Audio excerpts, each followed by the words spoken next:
ओम श्री साईनाथाय नमः। आज श्री साई सच्चरित्र के अध्याय 45 का अध्ययन करेंगे। संदेह निवारण। काका साहब दीक्षित का संदेह और आनंदराव का सौपन बाबा के विश्राम के लिए लकड़ी का तख्ता।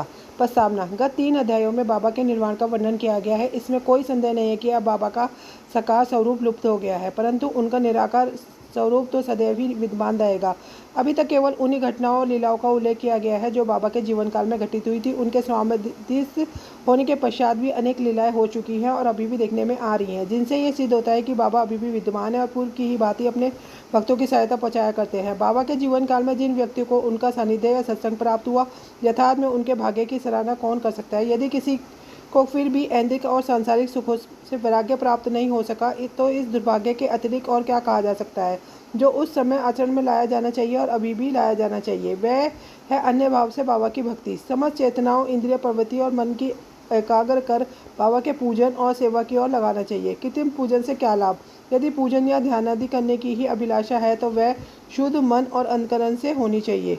जिस प्रकार पतिव्रता स्त्री का विशुद्ध प्रेम अपने पति पर होता है, इस प्रेम की उपमा कभी कभी लोग शिष्य और गुरु के प्रेम से भी कर दिया करते हैं, परंतु फिर भी शिष्य और गुरु प्रेम के समक्ष पतिव्रता का प्रेम फीका है और उसकी कोई समानता नहीं की जा सकती।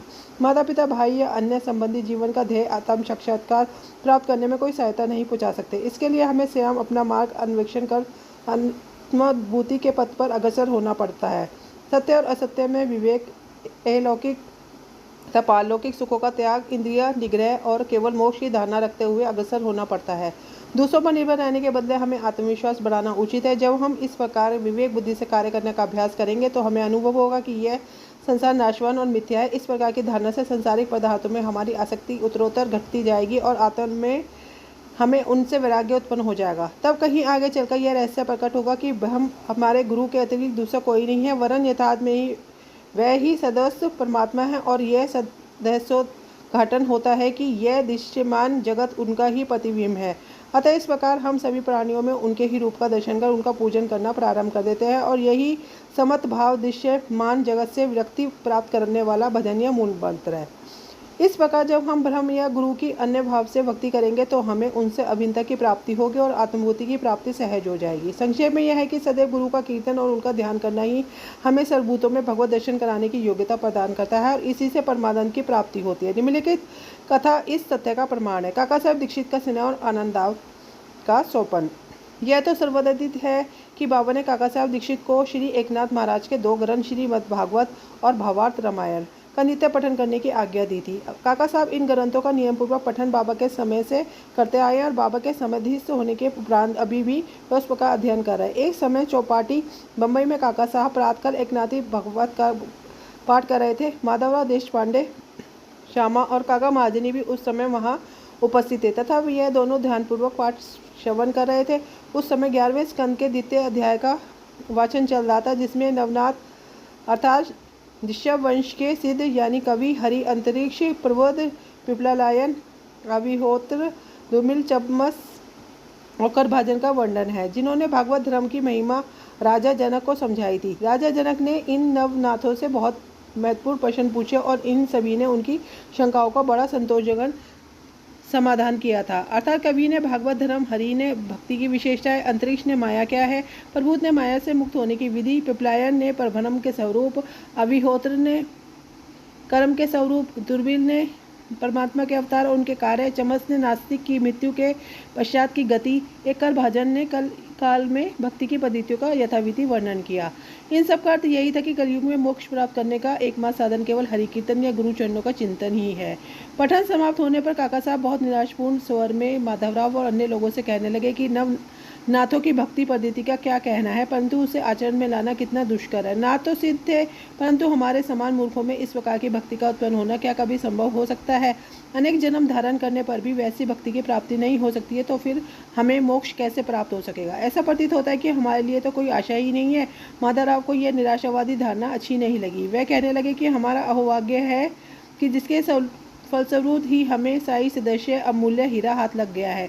तब फिर इस प्रकार का राग अलापना बड़ी निंदनीय बात है। यदि तुम्हें बाबा पर अटल विश्वास है तो फिर इस प्रकार चिंतित होने की आवश्यकता नहीं है। माना कि नवनाथों की भक्ति अपेक्षाकृत अधिक दृढ़ और प्रबल होगी, परंतु क्या हम लोग भी प्रेम और स्नेहपूर्वक भक्ति नहीं कर रहे हैं? क्या बाबा ने अधिकारपूर्वक बाणी में नहीं कहा है कि श्री हरि या गुरु के नाम जब से मोक्ष की प्राप्ति होती है? तब फिर भय और चिंता को स्थान ही कहाँ रह जाता है। परंतु फिर भी माधवराव के वचनों से काका साहब का समाधान ना हुआ। वह फिर भी दिन भर व्यग्र और चिंतित ही बने रहे। यह विचार उनके मस्तिष्क में बार बार चक्कर काट रहा था कि किस विधि से नवनाथों के समान भक्ति की प्राप्ति संभव हो सकेगी। एक महाशय जिनका नाम आनाराव पाखंडे था, माधवराव को ढूंढते ढूंढते वहां पहुंचे। उस समय भगवत का पठन हो रहा था। श्री पाखंडे भी माधवराव के समीप ही जाकर बैठ गए और उनसे धीरे धीरे कुछ वार्ता भी करने लगे। वे अपना सोपन माधवराव को सुना रहे थे। इनकी कानाफूसी के कारण पाठ में विघ्न उपस्थित होने लगा। अतएव काका साहब ने पाठ स्थगित कर माधवराव से पूछा कि क्यों, क्या बात हो रही है? माधवराव ने कहा, कल तुमने जो संदेह प्रकट किया था, ये चर्चा भी उसी का समाधान है। कल बाबा ने श्री पाखंडे का जो सोपन दिया है, इसे इनसे ही सुनो। इसमें बताया गया है कि विशेष भक्ति की कोई आवश्यकता नहीं है, केवल गुरु को नमन या उनका पूजन करना ही पर्याप्त है।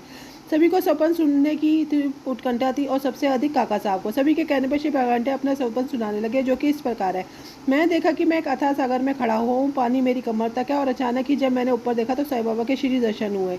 वह एक रतन जटी सिंहासन पर विराजमान थे और उनके श्री कमल जल के भीतर थे। यह सुन दृश्य और बाबा का मनोहर स्वरूप देखकर मेरा चित्त बड़ा प्रसन्न हुआ। इस सोपन को भला कौन सोपन कह सकेगा?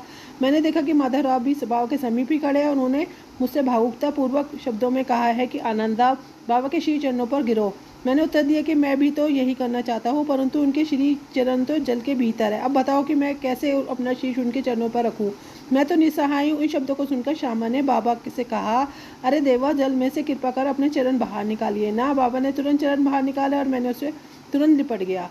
बाबा ने मुझे ये कहते हुए आशीर्वाद दिया, अब तुम आनंद पूर्वक जाओ, घबराने या चिंता करने की कोई आवश्यकता नहीं है, अब तुम्हारा कल्याण होगा।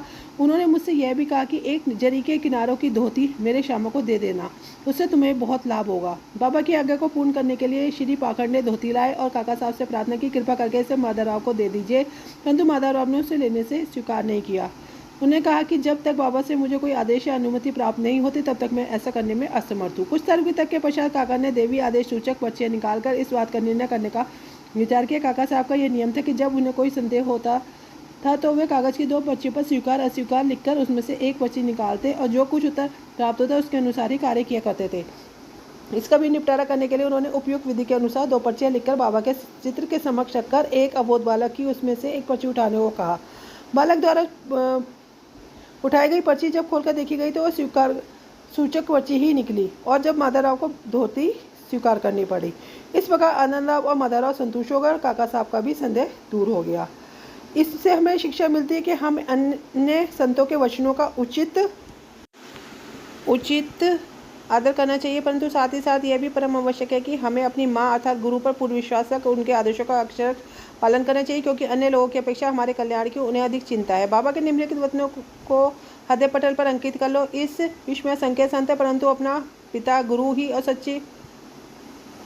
सच्चा गुरु है। दूसरे चाहे कितने भी मधुर वचन क्यों ना कहते हो, परंतु अपना गुरु उपदेश कभी नहीं भूलना चाहिए। संक्षेप में सार यही है कि शुद्ध हृदय से अपने गुरु को से प्रेम कर उनकी शरण में जाओ, उन्हें श्रद्धापूर्वक नमस्कार करो, तभी तुम देखोगे कि तुम्हारे सम्मुख भक्त सावर का अस्तित्व वैसा ही है जैसा सूर्य के समक्ष अंधेरे का।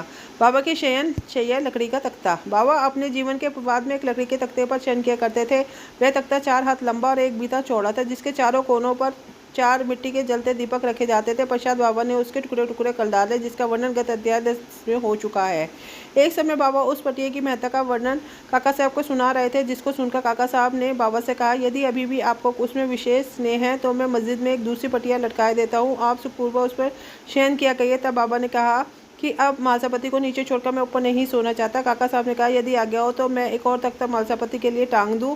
बाबा बोले, वह इस पर कैसे सो सकते हैं? क्या यह कोई सहज कार्य है? जो उसके गुण से संपन्न हो वही ऐसा कर सकता है। जो खुले नेत्र रखकर निद्रा ले सके वही इसके योग्य है। जब मैं शयन करता हूँ तो बहुधा मालसापति को अपने बाजू में बिठाकर उनसे कहता हूँ कि मेरे हृदय पर अपना हाथ रखकर देखते रहो, कहीं मेरा भगवत बंद ना हो जाए, और मुझे थोड़ा सा भी निदित देखो तो तुरंत जागृत कर दो। परंतु उससे तो भला यह भी नहीं हो सकता। यह तो स्वयं अपने झपकी लेने लगता है और निद्रा मग्न होकर अपना सिर झुलाने लगता है।